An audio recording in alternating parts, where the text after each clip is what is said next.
Avant d'accueillir l'invité de ce podcast, je vous présente comme sponsor de cet épisode l'autrice Marion Magdela. Docteur en psychologie clinique, elle s'est spécialisée dans des questions relatives à la parentalité et elle a à cœur d'accompagner les enfants et les adultes à éveiller leur conscience spirituelle. Je suis ravie de vous présenter son livre « Les aventures d'Ura à la rencontre des chakras » destiné aux enfants dès 8 ans, mais aussi aux enfants intérieurs des adultes. À travers cet ouvrage, Marion nous propose une méthode pédagogique pour nous aider à expérimenter le lien entre les émotions et nos ressentis intérieurs. Elle transmet des notions essentielles telles que l'effet miroir ou l'intuition, ainsi que des valeurs fondamentales comme l'empathie, l'amour de soi et le partage. Alors découvrez dès maintenant Marion Magdela sur son site internet www.marionmagdela.com ou bien en écoutant son podcast « L'écho du cœur ».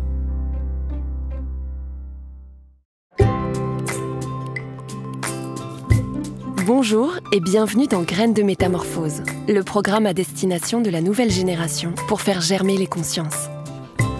Cette semaine, Alexandre Dana accueillera des personnalités inspirantes qui vous donneront les clés pour grandir en bienveillance et en conscience. Graines de Métamorphose, le podcast qui fait germer la conscience. Sommes-nous sans limite ? Et si on cassait les barrières du handicap en démontrant qu'avec de la volonté, tout est possible ? Traverser 250 km de désert en fauteuil roulant pour atteindre et gravir la plus haute dune du Sahara. Gravir un sommet à plus de 2000 mètres pour un décollage en parapente face au Mont Blanc. Ou encore naviguer sur l'océan Atlantique jusqu'au point GPS de l'accident qui vous a rendu tétraplégique. L'explorateur professionnel Louri Lag et l'ex-sportif handicapé Martin Petit ont décidé de relever ensemble ces défis hors du commun. Leur aventure, où rien ne s'est passé comme prévu, nous invite à questionner nos propres limites. Les deux aventuriers ont décidé de partager Résilience, le nom de ce projet, dans un livre au titre éponyme aux éditions EPA. On accueille aujourd'hui Louri Lag. Bienvenue dans Graines de Métamorphose. Merci beaucoup pour l'invitation et très très belle introduction. Merci. Alors Louri, j'ai envie de te demander en premier, pourquoi est-ce qu'on a besoin d'aventure dans nos vies ? Je pense que quelle que soit l'aventure qu'on se fixe, qu'elle soit dans la nature, qu'elle soit professionnelle, je pense qu'on a besoin d'un petit peu de folie, je pense qu'on a besoin de rêver, qu'on a besoin de se fixer des défis. Et l'aventure, qui est un bien grand mot finalement, englobe 1 milliard de chemins possibles vers des choses qui nous font vibrer. Moi, je sais qu'aujourd'hui, je pars à l'aventure physiquement, mais je mène plein d'aventures de fronts complètement différentes. Je suis père de famille, au foyer, qui est certainement ma plus grande aventure. Donc ça aussi, c'est une immense aventure. Mais pourquoi partons à l'aventure ? Je crois que, en tout cas personnellement, moi j'ai besoin d'être sollicité, j'ai besoin de relever des défis et j'ai besoin de me prouver à moi-même que je suis une bonne personne. Qu'est-ce qui définit pour toi une aventure ? Est-ce que c'est de sortir sa zone de confort d'un point de vue physique, mental, émotionnel ? Je pense qu'une aventure englobe un petit peu toutes ces choses. Pour moi, une aventure, c'est avant tout une très grosse introspection. J'aime énormément me retrouver seul dans des zones qui sont considérées comme extrêmement reculées, quasi inaccessibles à travers le monde, parce que je suis définitivement seul face à moi-même, face à mes problèmes, face à l'homme que je suis, face à mes choix, d'avoir pris la décision de me retrouver dans cette situation. Et j'aime cette sensation où il n'y a plus de chemin retour possible et où tu es vraiment face à toi-même et où tu n'auras pas le choix que de régler tes problèmes pour survivre. Parce que je suis persuadé que si au fond de toi, il y a des choses qui ne marchent pas, tu ne pourras pas physiquement survivre dans un milieu hostile indéfiniment. Alors pour illustrer à quel point tu es allé loin dans l'introspection et à quel point tu es coutumier du fait de te retrouver seul face à toi-même, quand on est rentré dans le studio, tu me disais « Ah, c'est petit, mais il n'y a pas de problème, je viens de passer 3 mois dans une tente. Dans une tente, ouais. Oui, en fait, je viens de rentrer, je viens de survivre, puisque c'est vraiment le mot, 77 jours en Arctique en solitaire, proche du pôle Nord, où j'ai tenté de faire une expédition de 3500 km du détroit de Bering pour rallier le Groenland sur la banquise, qui est donc l'océan Arctique à une période de l'année qui s'est solidifiée, et donc progresser avec une grosse voile de kite pour avancer le plus possible et joindre ces deux bouts. J'ai passé 77 jours seul au milieu des ours, au milieu des loups, mais aussi des communautés autochtones. Et j'ai eu le temps justement de réfléchir, le temps de gérer mes problèmes personnels. Puisque quand on est 12 à 18 heures en action pendant une expédition en solitaire, on a beaucoup de temps pour réfléchir. Et c'est, je pense, ça a été une immense introspection pour moi, puisque je suis parti dans un moment de ma vie qui était très dur. Mon papa était malade et donc c'était un choix familial que de me retrouver sur la glace avec plus de 24 mois de préparation. Tout a été remis en péril. Et puis on a tous fait le choix familialement que je parte. Mais du coup, ça a agrandi une difficulté et ça a fait naître des problèmes en moi qu'il a fallu que je solutionne. Et de loin, ça a été une des aventures les plus éprouvantes psychologiquement. Alors une autre aventure éprouvante, c'est celle que tu as vécue avec Martin Petit, donc, qui est un ex-sportif handicapé. Au début du livre que vous avez coécrit, on peut lire cette phrase de Martin: « Ma réelle réussite a été de m'affranchir de mes limites intérieures ». Et à la fin du livre, on peut lire ta phrase: « La vie n'a de limite que celle que notre esprit nous impose. » La vie n'a de limite que celle que notre esprit nous impose. Est-ce que ces phrases sur le combat face à nos limites résument votre état d'esprit d'aventurier ? Il faut savoir que, tout d'abord, Martin et moi, nous sommes complètement différents, de par nos psychologies, de par nos histoires de vie, de par nos situations. Voilà, on le verra dans le documentaire, mais ça a vraiment été très compliqué ces 3 années de tournage. Et d'écrire ce livre, ça a été une vraie aventure, pour le coup, humaine, physique, sportive, financière, à tout niveau. Mais ce qui est très important de souligner, c'est que moi, je ne suis pas lui et lui n'est pas moi. Je ne suis pas handicapé. Et donc, de fait, je ne pourrais certainement jamais comprendre ce que Martin a traversé. Et je pense que lui avait des limites qu'il s'était fixées. Et il avait des rêves aussi qui s'étaient fixés. Et moi, du coup... plein pouvoir, j'avais aussi mes limites qui étaient certainement pas les siennes et qui étaient beaucoup plus lointaines, et mes rêves de réussir et d'accomplir ce genre de choses. Et donc du coup, ça a été une croisée des mondes. Ça a été une croisée des mondes entre sa volonté de se relever après un accident comme celui-là, qui vraiment, pour moi, est déjà énorme. Se relever d'un tel accident et devenir tétraplégique, de ne plus avoir l'usage de ses jambes, voilà, jusqu'aux épaules, pour moi, c'est dramatique. Et le voir se relever d'une telle épreuve, c'est quelque chose qui m'a beaucoup plu, et je crois qu'il était avide justement de nouveaux défis, qu'il voulait briser considérablement les limites du possible qui lui étaient imposées au moment où il est devenu tétraplégique. Et en face de lui, il a un mec déterminé, complètement fou, qui prend 1 milliard de risques dans la vie et il lui arrive jamais rien. Et c'est cette croisée des mondes-là qui nous a fait évoluer considérablement l'un sur l'autre, puisque moi j'ai aussi découvert le handicap de l'intérieur, les difficultés que ça engendre physiquement, médicalement, et je l'ai tiré, je l'ai poussé, je l'ai tracté, je l'ai arraché pour aller au bout de ce projet. Et c'est très drôle parce que c'est un sujet qui m'a énormément mis en colère, en fait, parce que je n'arrivais pas à comprendre pourquoi il avait cette facilité d'abandonner. Et j'ai fini par par accepter que je ne suis pas handicapé. Et que, de fait, je ne peux pas comprendre ce qu'il se passe.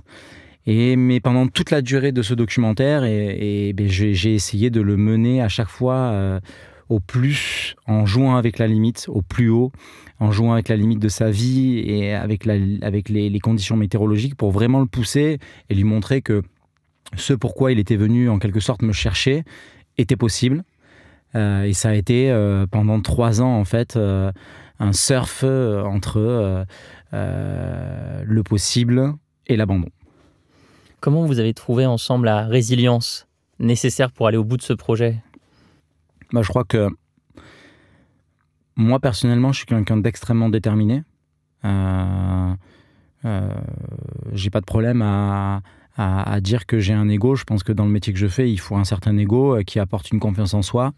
Et je pense que je fais un métier où la résilience est aussi une clé.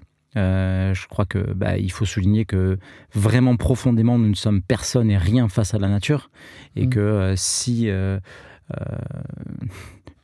la nature ou l'univers ne décide de pas nous faire passer, nous n'allons pas passer. Donc je crois qu'il faut savoir accepter. Donc j'ai déjà ça en moi et puis mon parcours de vie aussi fait que la résilience, il en a fallu toute ma vie. Donc moi, c'est quelque chose que je travaille, les échecs, se relever, le parcours de vie cabossé que j'ai eu. Et lui, je crois que évidemment, face à son handicap, il en a fallu déjà un bon paquet de résilience. Et ensemble, on a essayé de construire quelque chose. On a essayé de créer une relation, on a essayé de créer une confiance, on a essayé de créer une amitié. Et il le dit, il le dit si bien, il me dit je vous ai remis mon corps. Et voilà, et je pense que c'est la plus grosse preuve que je puisse faire. Et à côté de ça, moi, j'avais l'impression que c'était déjà trop facile d'aller sur ce domaine-là. Donc ça a été très compliqué et on a eu beaucoup de différends, on a eu beaucoup d'incompréhension l'un envers l'autre et aussi je crois que Martin il a pas saisi en fait la détermination qui m'animait de réaliser un tel projet, puisque moi je suis vraiment le porteur du projet. Il a fallu que je trouve 150 000 €, il a fallu que je trouve une équipe de montage, une équipe de prod, réaliser, faire les images, là aujourd'hui en faire un livre. Et je crois que Martin, quand il a compris que j'étais impliqué à 2 milliards de %, il s'est dit merde, je peux plus faire machine arrière. Et je crois que ça l'a aussi aidé à se sortir un petit peu les doigts pour aller au bout. Et les moments où c'était difficile, peut-être repousser ses limites. Et on peut lire dans le livre à quel point votre relation elle a été belle, elle s'est construite via les difficultés. Pour toutes les personnes qui nous écoutent, est-ce que tu dirais aujourd'hui qu'on a besoin de l'autre pour dépasser nos limites ? Je dirais que moi qui aime beaucoup la solitude, je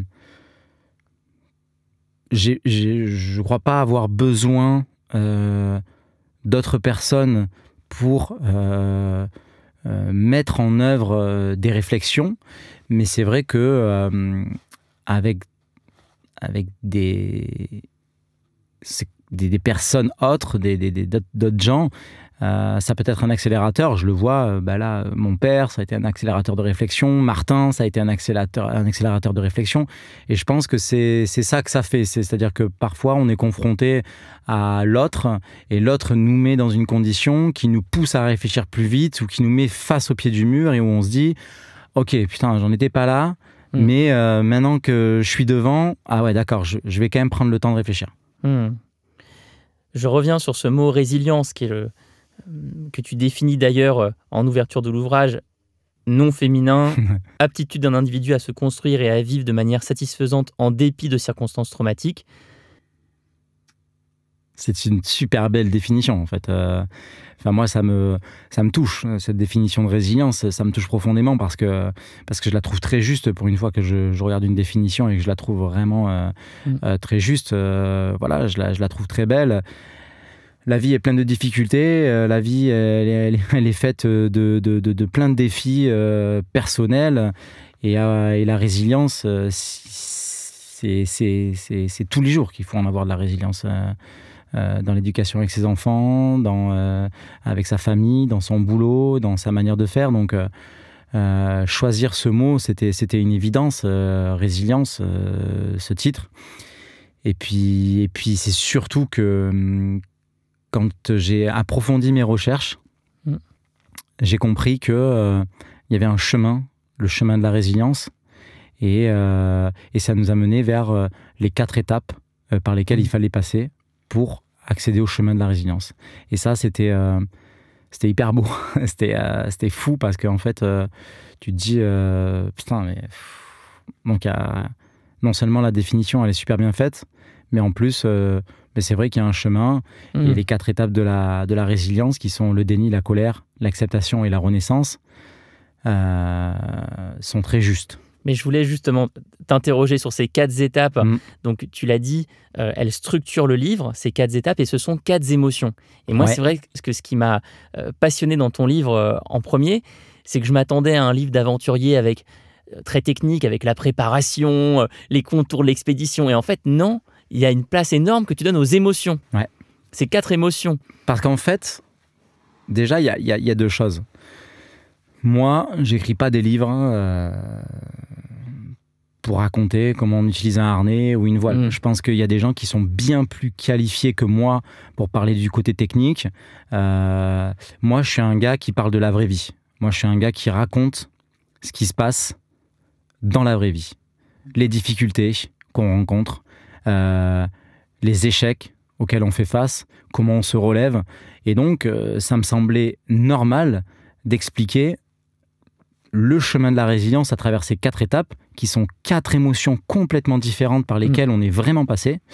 Et c'est vrai que j'ai essayé de choisir en fait le lieu en fonction de chacune de ces émotions. Pour le déni, par exemple, ce qui est très drôle, la vidéo pilote, le déni, c'est Martin qui est encore face à son handicap, qui l'accepte pas vraiment. Nous sommes partis faire cette rando avec un matériel qui n'était pas adapté. Nous sommes allés en Espagne pour essayer d'atteindre un lac que nous n'avons jamais atteint. J'ai pris la décision qu'il fallait abroger, arrêter. Et là, c'est le déni. Déjà, rien que dans l'action, en fait, on comprend que c'est déjà le déni. On veut pas y aller, on n'y arrive pas. Et pourtant, déjà rien que sur cette première étape, eh bien, il a fallu faire preuve de résilience. Il a fallu faire preuve de résilience. On s'est retrouvés, moi, qui étais déjà là en train de me dire, je vais construire un projet, on n'y arrive pas. Et je me suis dit, ok, on tient quelque chose. Et la suite du projet est incroyable, puisque j'ai décidé de mener des missions toutes complètement différentes les unes des autres, qui sont très significatives et qui ont un grand sens dans le chemin de la résilience, mais aussi dans la vie de Martin, puisque le but, c'était aussi de lui apporter quelque chose avec lequel il allait pouvoir réfléchir, travailler, grandir et sortir différent. Et je crois que c'est ça la plus grande réussite de ce documentaire, c'est que Martin, il est rentré comme jeune tétraplégique, jeune personne accidentée, et il est ressorti comme une personne grandie, prête à affronter cette nouvelle vie, entre guillemets. Et c'est lui qui le dit mieux que moi. Et on aura l'occasion de le voir dans ce documentaire aussi, parce qu'en fait, c'est très frustrant pour moi, mais comme j'ai passé 3 ans à réaliser ce documentaire, et que on en fait d'abord un livre où on raconte si oui ou non on a réussi chacune des étapes, mais vraiment, les images qu'on a sont hors du commun. Et Martin le dit dans ce docu, je suis plus le même homme. Donc c'était surtout ça, en fait, le but aussi de cette aventure résilience, c'est de passer par ces 4 étapes, c'était de l'accompagner vers une nouvelle voie. Est-ce que derrière ce chemin de résilience, il faut conclure que nos émotions nous permettent de dépasser nos limites ? Bien sûr. Nos émotions sont un moteur ou un handicap incroyable. Nos émotions peuvent nous cloîtrer chez nous. Moi, c'est très drôle puisque je suis censé être un aventurier hors du commun, qui résiste au froid et tout. Et pourtant, depuis le décès de mon père, je fais des crises d'angoisse. Donc, en fait, nos émotions régissent la capacité à fournir des efforts physiquement et la capacité mentale à donner des informations à notre corps pour agrandir de grandes choses, accomplir de grandes choses. Et donc, si tu te retrouves avec des bonnes sensations, une bonne émotion et tout, tu vas gagner de la confiance en toi, tu vas te dire que tu es capable, tu vas travailler plus, tu vas t'entraîner plus et tu vas avoir de plus grands rêves, alors que si tu perds cette confiance et que finalement tes émotions c'est bad feeling, tu te sens pas très bien, tes émotions c'est je vais pas réussir, forcément c'est plus du tout le même chemin. Donc oui, évidemment, je pense que les émotions sont en partie la clé, dans un sens ou dans l'autre, de ce type d'aventure.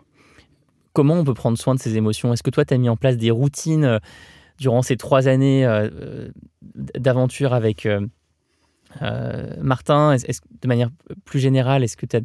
Ce qui est très drôle, c'est que ce serait ne pas respecter toute ma vie. Puisque finalement, gérer 3 ans de tournage, j'ai réussi à le faire parce que j'ai passé 35 ans à gérer mes émotions. Moi, je suis issu d'un milieu dur. J'ai dû gérer ces émotions-là. J'ai quitté le foyer familial très tôt. J'ai dû gérer ces émotions-là.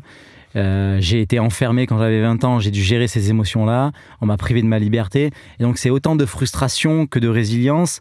Et c'est tout ce chemin parcouru qui me permet aujourd'hui d'aborder un projet comme Résilience avec une certaine forme. Moi, j'ai décidé d'aborder Résilience avec une forme de brutalité.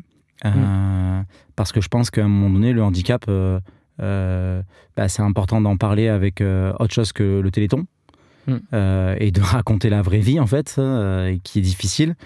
Et à côté de ça, j'ai décidé d'être dur à travers tout ce documentaire parce que c'est un sujet très sensible, très dur qu'on traite, et en fait on peut difficilement y apporter de la douceur. Tu écris d'ailleurs: Martin et moi étions devenus en quelque sorte les acteurs d'une cause qui dépassait nos propres personnes. Est-ce qu'il y avait un message d'espoir que vous aviez envie de faire passer tous les deux? Il y a un putain de message d'espoir. Je veux dire,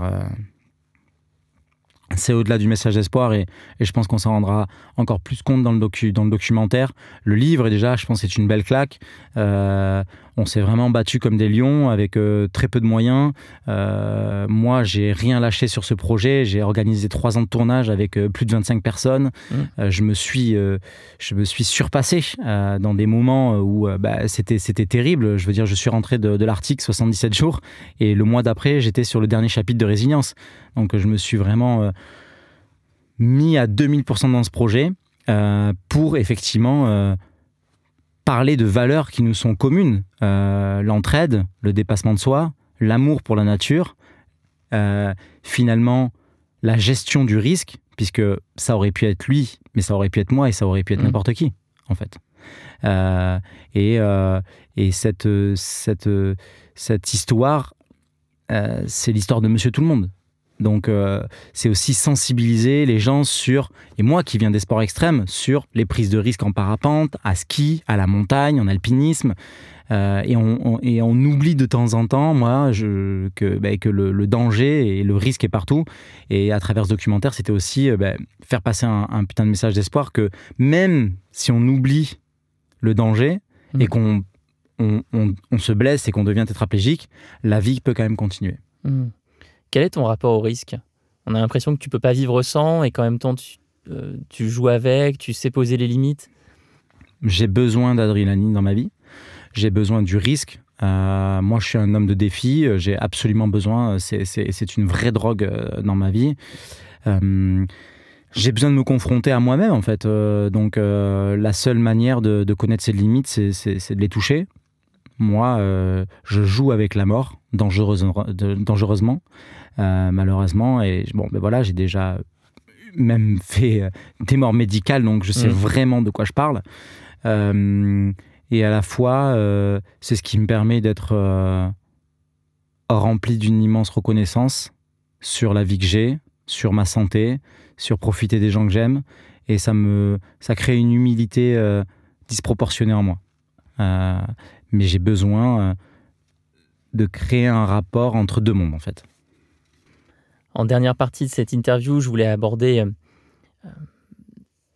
la 3e et dernière mission en mer avec Martin.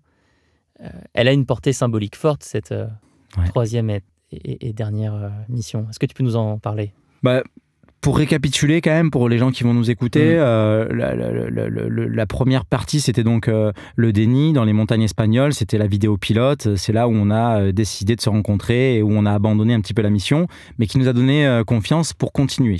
La colère, nous sommes partis au Maroc, je voulais lui faire gravir la plus haute dune du Sahara, qui est très symbolique puisqu'elle s'appelle Ergzaerg, elle s'appelle la dune hurlante. Donc voilà, pour le deuxième chapitre, la colère. Ensuite, c'était la renaissance. Je voulais le faire décoller en parapente d'un sommet à 2000 face au Mont Blanc, voler comme un oiseau, libre comme l'air. C'était ultra symbolique, c'était un message d'espoir. Et le dernier, la renaissance, c'était de prendre la mer pour le faire naviguer sur l'océan et revenir sur son point GPS où il a eu l'accident. Histoire de boucler la boucle et de se dire qu'à travers ces 3 années de défis et ces 4 étapes de la résilience, c'est terminé. Et cette dernière mission en mer, c'est un exploit sportif, mais on la voit aussi comme une expérience thérapeutique qui fait beaucoup penser à la psychomagie de Jodorowsky. Tu écris « Tout devient plus long en mer, tout devient plus calme, très souvent même, c'est l'heure de l'introspection et pour les plus courageux, des remises en question ». Tu associes aujourd'hui, toi, certaines géographies à certaines émotions. Toi, tu es allé partout. Tu es allé dans le désert, tu es allé dans les montagnes, tu es allé au milieu des océans. Le temps. C'est la gestion du temps, en fait. La météo. Non, c'est la gestion du temps que tu as pendant une aventure. Par exemple, la mer, ce que ça apporte, la navigation, ça peut apporter un temps incroyable. Ça veut dire qu'une fois que tes voiles sont réglées et que la météo est plus ou moins bonne, le bateau va filer droit en quelque sorte. D'accord ? Et à partir de là, c'est toi face à toi-même. Face aux éléments, mais face à toi-même, face à tes réflexions. Et la mer apporte cette introspection profonde, avec un horizon lointain, avec à un moment donné plus de repères, puisqu'on se retrouve en plein milieu de l'océan Atlantique ou d'un autre océan ou d'une autre mer, et on perd nos repères, donc c'est très déstabilisant. Quand on part pas loin de la côte, en fait on se rend pas compte, mais dans la vie de tous les jours, on a toujours un objectif. Je veux aller à cet immeuble, je veux aller à cette montagne, parce qu'en fait il y a un relief, je veux aller à cet objectif, à cette ligne d'arrivée. Mais en mer, il n'y a rien de tout ça. Il n'y a pas d'objectif. Comme dans un désert, ou comme sur une banquise, il n'y a pas d'objectif. Et c'est ça, en fait, c'est cette notion du temps-là qui est très dure à gérer et qui peut complètement détruire une personne ou la propulser dans la réflexion. Et donc, la mer apporte cette sensation-là et de se retrouver sur un bateau à voile avec du vent qui te pousse, avec des dauphins qui nagent autour de toi, ça pousse à la réflexion. Et tu te dis, je suis à ma place, je me sens bien, mais qu'est-ce que je vais faire en rentrant ? Est-ce que lui, je vais pas lui pardonner ? Est-ce que, en fait, cette petite difficulté que j'ai eue avec ma mère, faut quand même que je lui passe un coup de téléphone, la vie est courte. Et en fait, ça pousse à la réflexion. Et moi, j'appelle ça une piqûre de rappel. Voilà. Et je crois que tout le monde a besoin de ses propres piqûres de rappel, mais qu'on oublie de se les injecter pour essayer de survivre dans un écosystème. Et le jour où une personne disparaît, on se retrouve terriblement triste, acculé, et on se dit, si j'avais su. En t'écoutant, je pense évidemment à l'histoire de ce navigateur célèbre, Moy Tessier, qui avait décidé lors d'une course, c'était le Tour du Monde, je crois. Je ne me rappelle plus exactement, mais oui, je me rappelle très bien. Tour du Monde à voile, où il a décidé de quitter la course, parce qu'il a eu justement ce déclic dont tu parles. Cette introspection. De vivre pour lui, en fait. Je veux vivre pour moi. Exactement. Je veux plus continuer à faire des courses pour faire des courses, mais je vais décider d'aller habiter ailleurs. Exactement. Très belle histoire, d'ailleurs. Merci beaucoup, Loury Lacq, d'avoir été avec infiniment. nous. L'explorateur, donc Loury Lag, en duo avec Martin Petit, leur message porteur d'espoir, vous pouvez le retrouver dans le livre Résilience, paru aux éditions EPA, collection EPA Aventure. Et on peut retrouver les aventures de Loury Lag et de Martin Petit sur les réseaux sociaux via leur Instagram, @Loury_lag et L. Marticino, tout à fait, ou via ton site internet Loury, on peut retrouver toutes tes aventures, www.louryexplorer.com. Merci infiniment à toi, c'était très chouette. Merci d'avoir écouté cet épisode. S'il vous a plu, n'hésitez pas à aller vous abonner directement au podcast sur votre plateforme d'écoute préférée. Il vous suffit de taper Graines de Métamorphose dans la barre de recherche pour le retrouver. Vous pouvez aussi nous suivre et découvrir les actualités du podcast sur notre Instagram, Graines de Métamorphose. On se retrouve la semaine prochaine, même jour, même heure. Et en attendant, c'est Anne et ses invités qui vont vous nourrir avec de nouveaux épisodes de Métamorphose, le podcast qui éveille la conscience. Graines de Métamorphose, le podcast qui fait germer la conscience.